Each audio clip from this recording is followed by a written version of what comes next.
Hello, I'm Robert Vinrasingham with Naturally Noble. I'm going to talk today about how to lessen the impact of lead from your garden.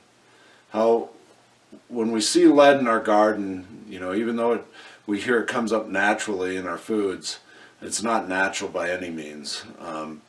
Since 1929 to 1996, we as consumers had placed 13.3 or 13.2 billion pounds of lead into the atmosphere, which has settled on our grounds and our gardens and along our roadsides. In many instances, this lead has done nothing but become a nuisance in our food system. But it's by no means natural, and the levels that we're seeing are not normal. So what we're going to talk about is how do we manage that lead? What are different ways that we can get lead out of that garden, or different ways that we can lessen the impact on our health because of the lead? When we look at the levels of lead in our garden and we look at the Dr. James Duke database and we see what's the antidote for lead, the antidote for lead is calcium and chromium. Now we have a lot of calcium in our garden. It's a macronutrient, but the chromium is a trace nutrient. And what's important is that our chromium levels are brought up high enough so we have enough chromium in reserve to still do what chromium is supposed to do with the chemical activities of chromium. That's to address the blood sugars, to address our energy level. And so when we're looking at the lead levels to chromium levels, we're seeing a higher disproportional level of lead, which has impacted many other health conditions that we wouldn't have normally seen in what we're seeing in acceleration.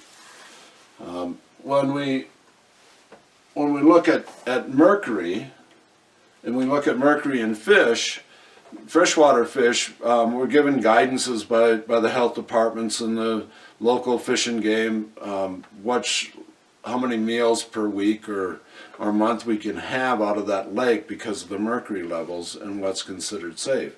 If we're looking at fish coming out of the ocean, we see a high selenium level in the ocean that trumps the mercury level, which tells us then that we're not regulated as to how many meals out of the ocean, because there's a benefit from both the selenium and also the fish oils that are associated with the fish. When we look at that same ratio of chromium to lead, we're seeing, the reverse, and these are based upon averages out of different foods in the United States. Potatoes, onions, corn, grains, snap peas, and grasses. Because the lead is at a much greater value than the chromium, we're going to see all the issues associated with the chromium deficiency. If we can turn that around and we have higher chromium levels, well then the chromium trumps the lead, and it doesn't become that large of an issue in our food system. Once we have lead into our body from our foods, to keep the lead from going into the brain or into the bone marrow, if we have sufficient amounts of zinc, there's a report from the international programs on chemical safety. If you do a lead search on that, they will discuss different studies that were done in the 60s, which discussed on lead migrating through the body. And a higher level of zinc will keep that lead into the liver and not allow it to cross into the blood-brain barrier. I'm not a doctor. I only cite that study, but that study is there, and it's the sources are well cited. And at the end of the video, I will have a link to that for people who want to study that more. So we have, a number of different issues. We have addressing the levels of bioavailability of chromium in the soil and the bioavailability of zinc in the soil. Both of those added to the soil will allow that lead to do less damage in our food supply. If we could find a way to remove the lead altogether, that would be the optimum solution. But our soils are so heavily contaminated.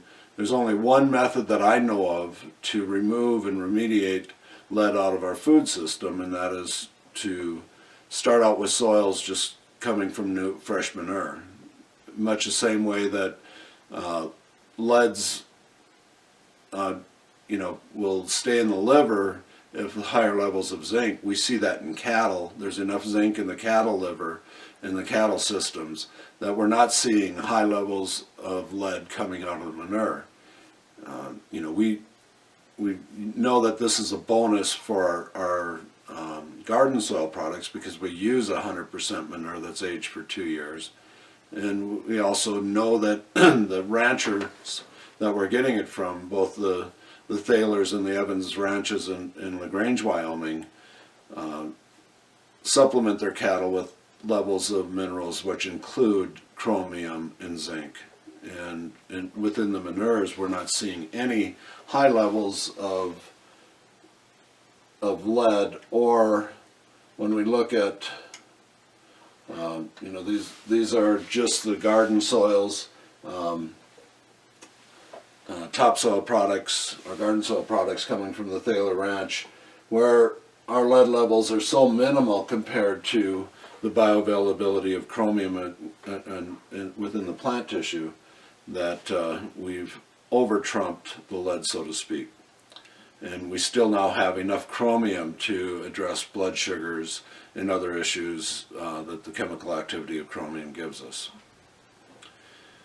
I hope this was informative. I thank you for your time. All of our products are on Heaven's Hope Natural Products website.